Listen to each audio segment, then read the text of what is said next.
време е да ви ги представим моите втори денешни гости и соговорнички. Со мене денеска се Јана Зенговска, психолог и координатор на ИСС линијата во првата детска амбасада Меѓаши и Амболина Карака од мировна работничка исто така во првата детска амбасада Меѓаши. Добар ден и добро ни дојдовте.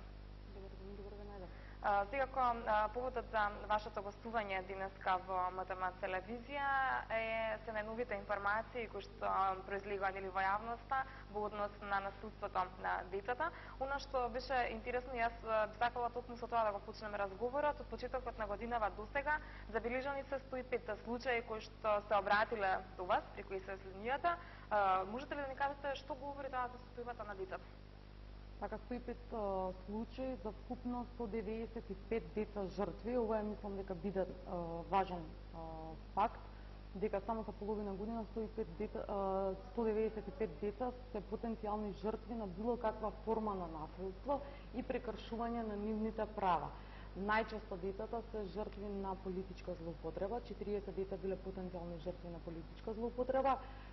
Потоа имаме за сиромаштијата, за кое што повеќе ке збори Албулина, семено насилство 32 деца жртви и насилство меѓу врсници е карактеристично, дека 13 деца биле жртви на меѓуврсничко насилство како резултат на општествената и социјалната клима во Република Македонија. Така, може ли да се направи некоја подгрупа, доколку мислам дека малку е неблагодарно да се зборува за тоа, меѓутоа кои од овие насилства се најзагрижувачки, најфрапантни и на кои треба најмногу внимание да им се посвети? Дали станува збор за политичкото насилство? Сега тоа е интересно затоа што недавно имавме и локални избори, дали тука може да се зброи и она на насилство помеѓу врсници, резултирано од економската и социјалната разлика на етните и другите? Па, генерално било која форма на насилство е лоша, фрапантна и негативно влијае врз оптималниот развој и развој на детето. Меѓутоа, сите овие форми на насилство се резултат на нешто што е претходно научено како модел на однесување, кој што трансгенерацијски се пренесува од родителите на децата, бабите, дедовците, и добиваме генерации на деца, граѓани на оваа држава, кои што повторно ќе го проследат овој модел на однесување на своите деца и потомци. Мора навремено да се реагира, да им се помогне и на децата, на родителите, на сите оние кои што пријавуваат било каква форма на насилство, со цел да се прекине тој магичен круг на насилство, на неинформираност, бидејќи за насилството се сметаат насилниците, кои што биле претходно жртви на некаква форма на насилство, дека е единствен начин дали да се дисциплинираат децата, да се добие нешто и така натаму, меѓутоа насилството раѓа насилство само и децата не се раѓаат како насилници се создаваат. Така, би сакала да се задржиме малку на политичкото насилство. Оно што јас би сакала да ве запрашам, сметате ли дека децата не се свесни за ова насилство кое што се извршува во нив, односно кога станува збор за оние политички митинзи, дали се оваа категорија на луѓе кои што лесно можат да бидат изманипулирани и дали не се свесни во што се впуштаат и дека всушност повозрастните на некој начин ги искористуваат нивната неинформираност, наивност? Децата секогаш се жртви на злоупотреба баш ради нивната љубопитност, наивност, можност да дознаат се. И кога станува збор за политичка злоупотреба, големо влијание имаат родителите пред се. Тие треба да бидат свесни дека местото на децата не е на политички митинзи, без оглед на нивната политичка припадност или партиска припадност, тоа воопшто не е важно. Меѓутоа, детето не треба да биде на митинг заедно со нив, да аплодира, да носи одредени материјали, знамења, маечки, капчиња и така натаму.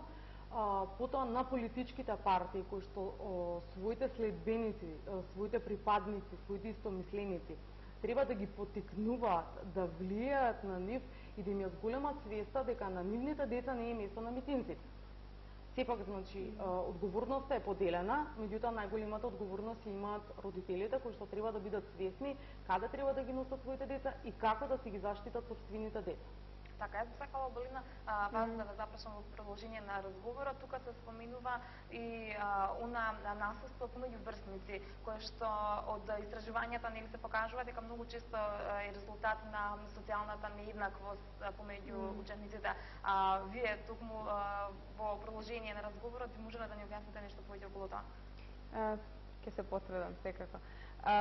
Значи, гледаме, сведоци сме на се поизражено директно насилство помеѓу врсници и на други видови на насилство. Тоа што е загрижувачки, тоа што продолжува да биде загрижувачки е сиромаштијата.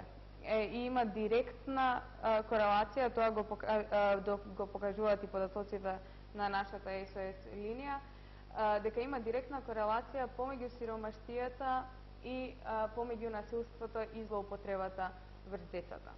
Значи, кога и да има пораст на или зголемена сиромаштија, има директно влијание врз порастот на злоупотребата и насилството врз децата. И ова затоа ни е драгоцена нашата SOS линија, впрочем, затоа што освен што им нуди директна помош и поддршка на луѓето кои бараат помош, за нас е исто така еден многу битен ресурс кој може да го користиме за да ги направиме ваквите феномени пипливи.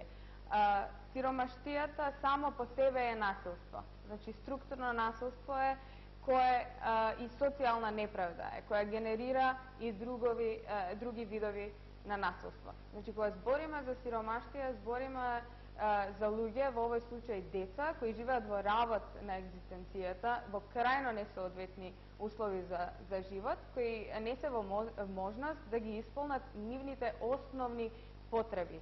Збориме за храна, за чиста вода за пиење, за лекови кога се болни. Збориме за деца кои исто така покажа и нашата податоците кои ги имаме, кои се на некој начин дали принудени или своеволно на питачење и на други форми на злоупотреба на детски труд, затоа што принудени се да преживуваат. Значи, збориме за луѓе кои преживуваат, а не живеат. 38 од 195 деца е огромна бројка. Она што би сакала да се надоврзам јас на она што вие го истакнавте, многу често знаеме да слушнеме, да прочитаме дека голем дел од насилствата кои што се случуваат од родителите врз децата се токму во овие сиромашни семејства. Дали тоа значи дека уште една од причините за насилството е сиромаштијата или пак не слушаме за тоа што се случува во малку подобро ситуираните семејства? Па сигурно дека е многу битен индикатор. Тоа што гледаме е дека кога има пораст на сиромаштијата, има и зголемен број на пријави и на барање помош на материјални и финансиски средства. И тоа не само кај нас, туку и впрочем SOS линијата, глобалната мрежа на SOS линии за деца, Child Helpline International, чија членка е и Меѓаши, веќе од 2004, покажува дека за време на економската криза двојно е зголемен бројот на пријави за најразличен вид на насилство и злоупотреба и значајно е зголемен бројот на луѓе, на деца кои контактираат овие SOS линии за барање на храна, на лекови, за пријавување на злоупотреба на детски труд и така натаму. Така, Јана би сакала вас да ве запрашам со оглед на тоа што само 4 од сите кои што ги пријавиле некако вид на насилство од овие 105 случаи се деца, дали тоа значи дека децата некако немаат храброст да пријават или пак не се информирани? Би било тешко нели да кажеме дека не се информирани затоа што многу јавно отворено се зборува, а и SOS линијата нема кој не ја знае. Што мислите зошто толку мал број деца? Децата кои што пријавиле случаи се на возраст од 15 до 18 години, значи се посвесни и се нашле во толку тешки ситуации да избегале од дома како резултат на семејно насилство и така натаму, па немале друг излез и собрале храброст да се јават. Генерално, значи, децата не веруваат во институциите, немаат доволно информации за институциите и не знаат што ќе се случи со нив и со нивната иднина понатака доколку пријават насилство. Проблематично е затоа што немаме центри за згрижување на деца жртви на семејно насилство, сексуално насилство или деца кои што се зависници. Така да овие деца да пријават насилство, освен тоа што можат да бидат сместени во згрижувачко семејство, што е тешко затоа што нема доволен број на згрижувачки семејства, или во дом, немаат друг избор. И најверојатно ја претпоставам дека избираат да молчат до својата 18 година, да си трпат насилство, се додека не станат полнолетни и така сметаат дека ќе одлучат понатака за својата иднина.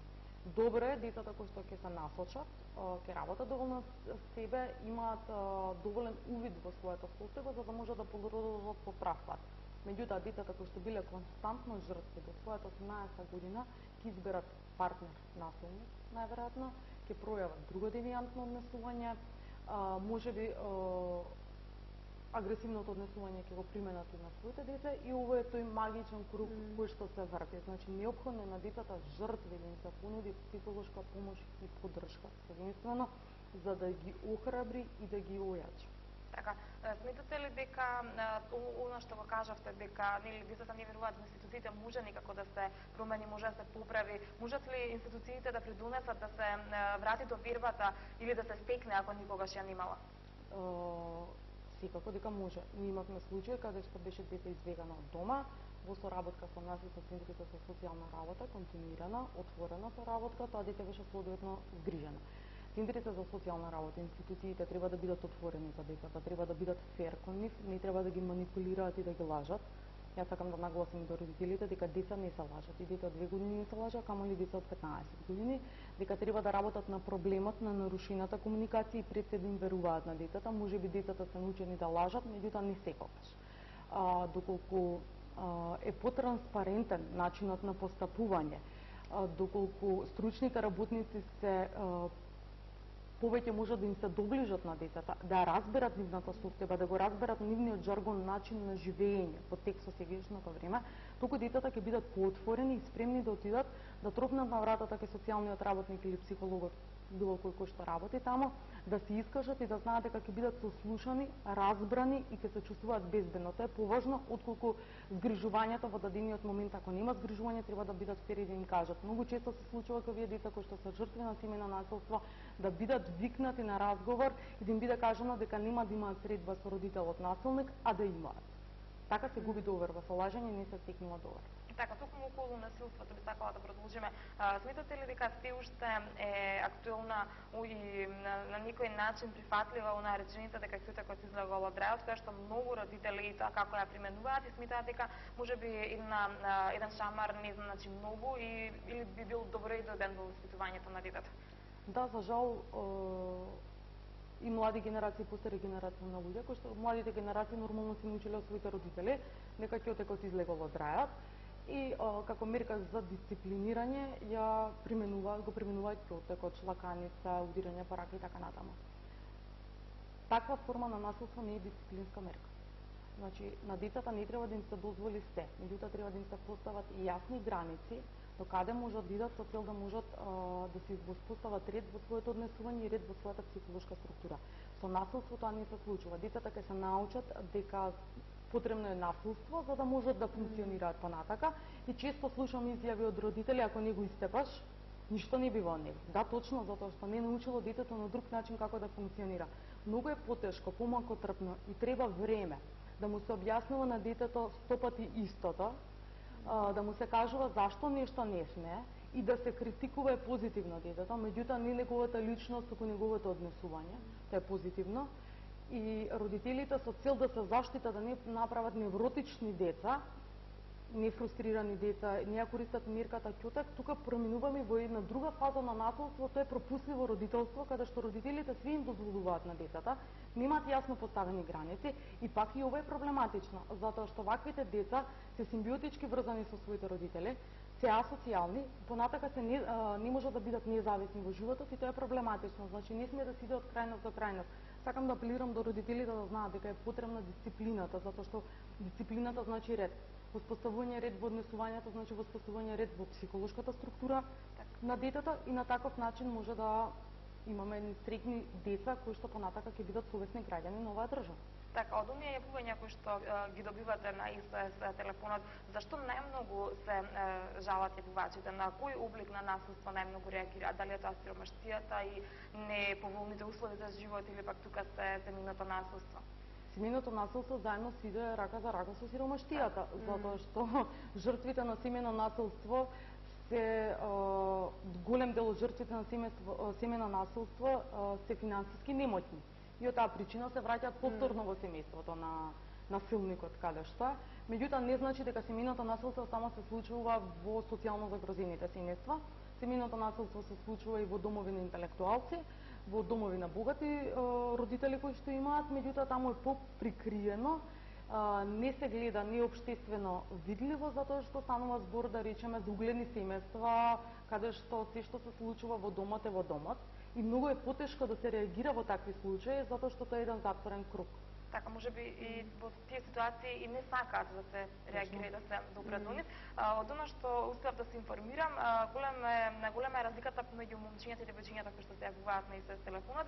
По се изгледа девојките имаат некако поголема храброст или пак повеќе веруваат дека ќе им се помогне. Па, живееме во општество каде што има и родова нееднаквост, каде што децата од мали се учат дека момчето треба не смее да плаче, дека не смее да покажува емоции, дека треба да биде силно и јако, а девојчето е кретко, нежно, може да плаче, може да побара помош.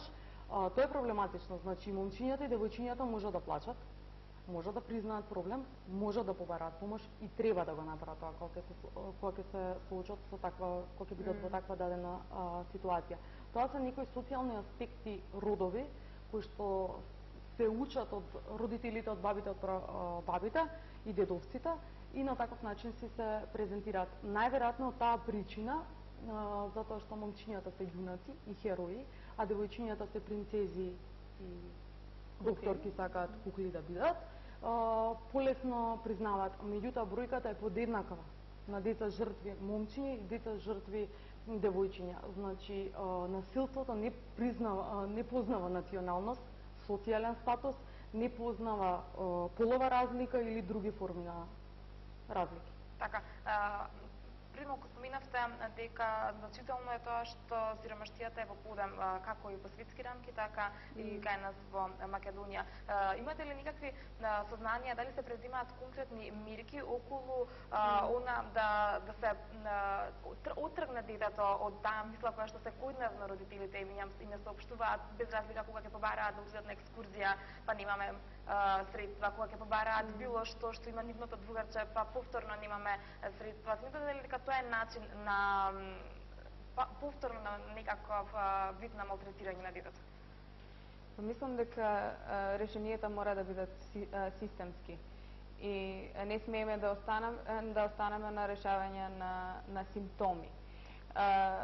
Тоа што сакам да нагласам е што многу деца се на работ на екзистенцијата и немаат за чиста вода, за вода, за храна, за тие се принудени да бидат исклучени од образовниот систем, за да понатаму ги немаат истите квалификации, например, па многу потешко да им биде да најдат работа. Значи, тие се дискриминирани на повеќе нивоа, со различни интензитети и ние мора системски да ги решиме овие проблеми.